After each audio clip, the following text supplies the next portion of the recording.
Good evening to you. Today we will continue with CCS Conduct Rules 1964. We have already seen up to Rule 4. Today we will take up Rule 5, which relates to politics and elections. If you see the rule, it is slightly very cumbersome to understand. But I will make it as simple as possible. See, this rule has three parts. One is role of the government servant with reference to politics. Second is role of the government servant with reference to members of his family and politics. Third is role of government servant with reference to elections. Only these three parts. One is the government servant's political involvement. Number two is political involvement of the members of the family of the government servant. Number three, role of the government servant in elections. These are all the three important factors in this rule. See, very simple, you should understand that the government servant should be neutral, because as Max Weber says, he should be unseen, whereas he should be felt. That is the most important factor of bureaucracy. Now, as far as the role of the government servant with reference to politics is concerned, most important factor is the government servant is totally forbidden to associate himself with any political party, whether directly or indirectly, aiding, subscribing, participating, associating with any political movement, with any political party is totally forbidden. Non-relaxable rule, remember, non-relaxable rule. Now, the question is whether a particular political association is a party, political party, whether the involvement of a government servant amounts to a political involvement is for the government to decide. Remember, you have no role. It is for the government to decide which organization is a political party, to what extent your involvement amounts to political involvement, political participation. Who will decide? It is for the government to decide.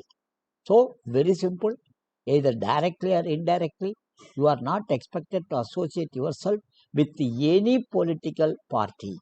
Attending a party meeting, a political party's meeting continuously for 3 times consecutively. Remember, consecutively, if you attempt any political party's meeting continuously for 3 times, it amounts to political involvement.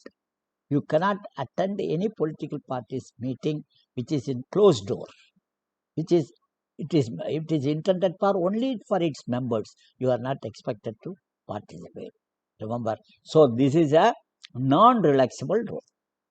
Then comes the second part, involvement of the members of the political party, members of the family of the political parties, members of the family of the political party, their involvement in political party, and the role of the government servant. What is the role of the government servant with reference to the involvement of members of the family in a political party? So remember, members of the family are not servants of the state. They are no way paid by the state. They are not servants of the state. They are not the government servants. So naturally, absolutely there is no restriction for the members of the family to participate in any political party. Why? It is obvious. They are not paid by the government. They are not the servants of the state.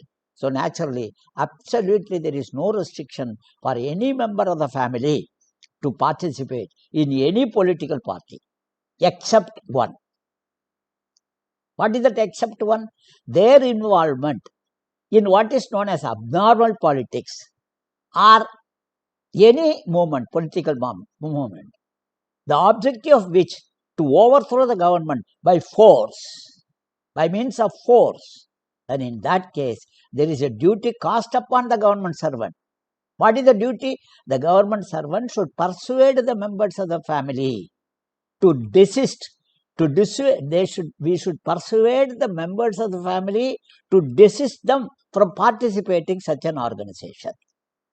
Remember, absolutely there is no restriction for any member of family to participate in any political party except one. Where there is a subversive politics, where the objective of the political party is subversive politics, what is otherwise called as abnormal politics, again what is intended is whether the objective of the political party is to overthrow the government by force, then in that case there is a duty cast upon the government servant. What is the duty? They should persuade the members of the family not to associate with themselves with such a abnormal politics or subversive politics. If they fail, in other words, the members of the family is not persuasive enough, they are not susceptible to your persuasion, then in that case you have a duty to inform to the prescribed authority or the government in this regard. Then it is that the body is in the court of the government, they will take care. This is the most important duty cast upon the government servant in cases where the members of the family are associated in what is popularly known as subversive politics or abnormal politics. Third, what is the role of the government servant with reference to elections? Very simple. He can only vote. He can only vote. He cannot indicate to whom he has voted. He cannot indicate to whom he proposes to vote. He cannot influence his, let alone his spouse, wife or husband or children or any of his near relatives, even servants who are working under him, he cannot influence. He cannot ask them to vote in favor of a person, in favor of a particular candidate, or he cannot ask them to abstain from voting, or he cannot ask not to favor their particular candidate. No, in no way. Even wearing of an electoral symbol in his person or at the residence or in the vehicle is against the code of conduct. It is against the code of conduct. Remember, very important factor. Then what else he can do? He can exercise his franchise. He cannot indicate to whom he has voted. Remember, he cannot indicate to whom he has voted, or he cannot indicate to whom he proposes to vote. However, this has certain exceptions. What are the exceptions? Suppose, let us say, he is the returning officer conducting election. Naturally, obviously, it does not require any elaboration. Or he is the district authority arranging meeting for the ministers. Yes. Or he is the person who is assisting the conduct of election, or as in the case of protocol or security arrangements, he is to do the duty. Yes, absolutely, he is free. This is relating to, remember, politics and election, which is very important. Rule 5 of CCS Conduct Rules 1964. Thank you. We will continue. Thank you.